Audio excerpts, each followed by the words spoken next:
All right, welcome to technically the third part now. It's supposed to be second, but I had to make a save state video just in case for people to figure out how to do that one. So this one we're going to talk about our enemy main stats, which is HP, posture, stamina regen, and our posture. And then posture, there's important things to know. There's two different types of bosses. Some don't even have a posture. However, we'll get into that and stuff like that when we get to the point. So the biggest point is, obviously creating a save state's nice because you can royally fuck your shit up and then have to waste a lot of time and stuff. You don't really want to waste a lot of time. So what we're going to do, as you can see, this is Goibu's Arena. Just going to make this smaller. There we go. You can see we're in Goibu's Arena. We're going to activate him in a second here. I'll just do like the normal speedrun way, so I'll grab this and then go run into him. However, I'm going to make myself invisible first. Invincible. So under Game, Character Instance, this is pretty much where most of the stuff's going to be. World Cairn Man. And then my character, so I'm 0000. We're going to make ourselves so we can't take anything. So it's great. Alright, let's go. Let's get Goibu in the arena. Here I can pissed off as hell.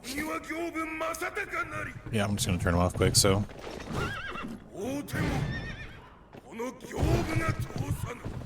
Okay, that was it. Alright, let's go back to the start here again. So, as you can see, we've activated him and stuff like that. We are locked onto him too, and then you can see I did how I found him really quickly. The way we do this is pretty much everything's under game. There are some things that might not be. I'll determine if I'm going to teach that shit later. Game, character instance. This is pretty much where 99% of the stuff you'll be using is.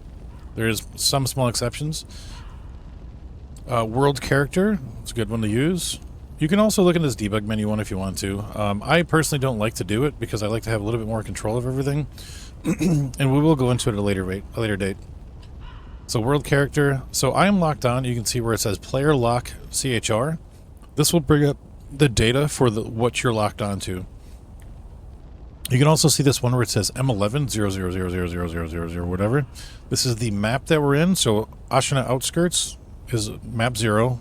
Or map 11, 0000. You can see all these different numbers and stuff like that, like these 1010, 00035, whatever, is the first four numbers are the character model. The last four are what instance of that in that map is. So you can see there's 49 of these 1010 guys, which I'm guessing it's like your basic gunners and stuff, or the stuff that you see outside. Spear guys, they might share the same character value. Character values aren't always unique to a different type of thing. For instance, Snake Eyes and the gunners in like Gunfort share the same type of character model, but there are slight differences in it. So when we're looking for like Snake Eyes later, it might be kind of a pain in the ass. I'll probably link an entire character model number thing to it, so you can actually see what those are. It's very important for us to do that because when we decompile our AI scripts, it's all listed by your character model. So Goibu's 5080, so we can go into that this way, or we can go back into the character lock one because we're already locked onto him. Going through the quick stuff, obviously it's the easiest way to do this, especially for this video, is to have him so he doesn't attack and it doesn't move. If he's not spawned in, though, I guess that's the important part of this. You can go to this stuff way early. I think, is this Bull? This one might be Bull right here. So you can see like Bull's still technically in the same map because it switches over after the gate. This might not be Bull at all, actually. I'm not entirely sure right now. But you can see that he's not loaded in because there's no white circle there. The white circles next to these two means they're actively loaded in. This one's actually Tengu that's chilling up and over there. He has a character model. He actually has an HP value, even though he's in like an NPC right now. You can see he has the exact same HP and more stamina, though. So we can go to the third one. So if you want to have it set up ready to go, where you're just going to like fight him right from the get-go, but you want to see his HP values ready to go before you even jump in, you can have that really displayed right... Oh my god. Really displayed before you even jump in. And then once he becomes active, he'll pop in and stuff like that. But again, so for the case of this video, I'm just going to basically do this one. So, attack and move I turned off, so he's not running around screaming and shit like that. We're going to skip all this stuff because it's not really relevant right now. The character basic info is very important. It shows where its positional value is, what angle he's facing, that kind of stuff, what team he's on.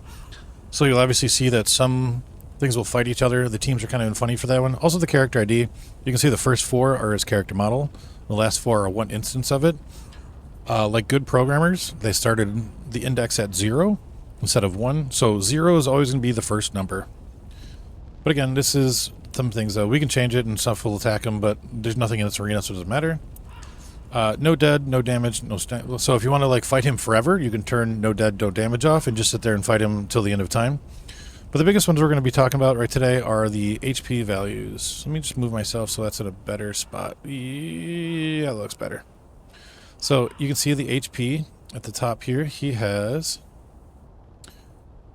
2552. So he has 200 or 2552 vitality or HP.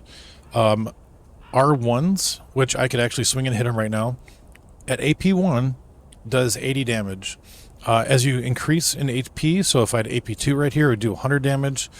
So you can see like the attack power does not scale as great as everyone assumes it will, or it might be more than that. I don't know. You'd have to look and do it yourself. I only attack him AP1 because he's always the first boss I go into. The ninjutsu number basically means how many death blows he has. You can see up top he has 2, so it lines up. Stamina is 660. So 660 stamina that he has basically means like his posture damage. So as we get that to 0, that'll basically break him and then you'll be able to death blow him. As you can see, we'll hit him I guess a few times too. So you can see we did 80 vitality damage. You can see the stamina did give it a little bit of a blip, but the regen is too fast to really make any kind of progress by hitting him. He has several different ways to do damage to him. Attacking him obviously will do that. So okay, it looks like it does 20 because he staggered immediately. So each attack does 20. I thought it was more than it, honestly. But we can look and see what kind of, regens and stuff like that it has and why it works. I'm just going to use that Gotchin because why the hell not? So let's top him off again. So the next one is his stamina regen. There's several different brackets, I guess you'd call it. So from 100% to 80% HP value, he'll have his max regen. As you go from 80 to 60, 60 to 40, 40 to 0, his regen will change or decrease quite a bit. How we view that is this. So in this screen, just underneath his stamina, I don't know what it actually says. You can see that he's got 660 stamina there, and then he's got the stamina recovery of 30. So 30 points of stamina per second he'll recover. So as we hit him, he's going to stay there. He's going to stagger before we run. Okay. See it dropped to 18. So now we're actually at that 80 threshold or sub 80 threshold right now.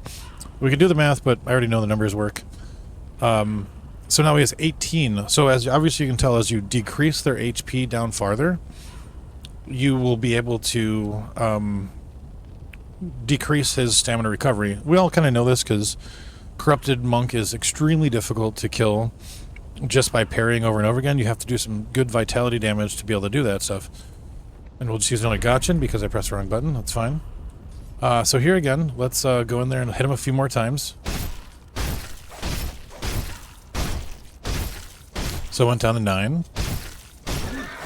And then you can see there he staggered and went to 0. I'll explain that in just a second. So he's at 9, so he's on the next threshold. And then 3. 3, so the 40 to 0 is the last threshold for all of these. So again, 3 is going to be the slowest. As you can see, that is just... Try to use Gotchin again. The stamina is really recovering slowly and stuff. I'm sorry if it's kind of conflicting. There's a lot of shit in this arena. But you can see it's slowly bleeding back or whatever, up to that 660 or 0. But, again, you can probably change that in here. You can mess around with these numbers if you really want to. I don't really bother with it because I like to know what actually is in the game. If you have no Kuro Charm, if you're doing testing on that one, if you're doing Demon Bell stuff, this stuff will be different because it will advance their character or buff the character. So, even though you did it in like plain vanilla game, you're gonna have to check it again in those types of things. For instance, like Ogre like doubles. It's pretty crazy. No Kuro's Charm and like did Demon Bell really buff them quite a bit, depending on when you see them. So yeah, so he's got 878. There's that one, and then the final one. So we know how to check the stamina regen, the stamina, all that kind of stuff. It's fun to actually like load in the character model and fight him, and then watch a recording later because it's kind of like action-packed to see what the numbers do. Spoiler: he does 30 posture damage per parry, However, there are probably half the attacks that do 60 posture damage per parry. So as you can tell, like speedrunners, you'll see them get into specific positions after certain parries to get themselves in line to more likely get more posture damage on Goyobu. For instance, the biggest one is like the kick. The kick does 60 posture damage, and then the 2 follow-ups to it also do 60 posture damage per swing. There is a great one where it does the kick, which is 60, and then a 2-hit combo afterwards, which is 60 and 60 also. So you get 180 posture damage onto Goyobu just from that one combo alone. And if you do the math on it, 4 times, you get that combo 4 times, his whole character is, at least that death blow is done. There's also another one, the spear spin, which does 4 swings around that you can parry. Each one of those does 60 posture damage, so that's 240 posture for just getting a spear spin. So that can be incredibly quick how it goes. The other part of that, though, is when he is sitting here, obviously he's in an idle state or a non-attacking or non-staggered state, you can see that his stamina recovery is maxed out. Let's put him back up all the way here. You can see his stamina recovery is maxed out here. As you decrease that, or if you keep him engaged in battle, then this will always hang out as 0. So if he's going to start blasting and attacking me, it's going to be at 0. I would just show you, but he's kind of annoying, so I'm just going to skip out on that right now. But you'll be able to test it out. Bring up this menu, sit there and fight him a little bit, see what happens. You can see when he does it. I do suggest recording it just so you can play it back and, go frame by frame if you have to. And then the final one, you can see the gun with the character model if you don't know how to find it. It's here. You can just basically peruse around the menu and stuff like that. If you're very keen on using the locked on way. But yeah, so you can do that one. Then I'll show you the character model of the 5080. You can also see it at the very, very top there. You can see it in the character basic infos right here also. There's a lot of different ways you can see his character model. It's pretty redundant here. And then the final thing for this video I'll show you is this right here, the super armor value. There's 2 types of bosses, or 2 types of enemies in this one. There is enemies that have a durability or a stagger, and then there's enemies that just don't. Either you can knock them off their attack or they hyper armor things. Goyobu has a stagger value, so does Guardian Ape, so does Armored Knight. I don't know if the monkeys do. Trying to think of which ones. Ishin don't have stagger values. Genichiro, pretty much if it's like a humanoid-like boss or enemy, they'll more or less have a hyper armor where they basically, you can't like break them out of it. Or like normal attacks where you smack him and it just like knocks him, like staggers him, like mini staggers. The beast boss is what I like to call him. He's got a horse called a beast. Bull has this also. Ogre, after 10 hits, will do it too. But they basically will stagger and go into like an actual stagger animation when this durability hits 0. So what I'm going to do is I'm going to smack him a bunch of times so it hits 0 so we can actually see the values change. And then some other different caveats to it. So you can see an R1 just did 40. A jumping R1 did 20, so you can see that. And then your thrust does 80. In this particular boss, thrusting is a terrible idea because you don't want him to stagger. That'll be for a different video I put out. But so we want to R1 him so we can get maximum amount of posture and maximum amount of damage per amount of stagger that's going on there. At the bottom, you can see where it says recovery time, and that's different for every boss. Goyobu is 25 seconds. So it doesn't bleed the posture back like other games. It's just basically when it hits that 25 seconds, it just goes back to 0. So we're 5 seconds away, I'll let it run out, and you'll see it go back up to 0. Hey, there it goes. Okay. So that means with me hitting with R1s, I'll have to hit him 9 times.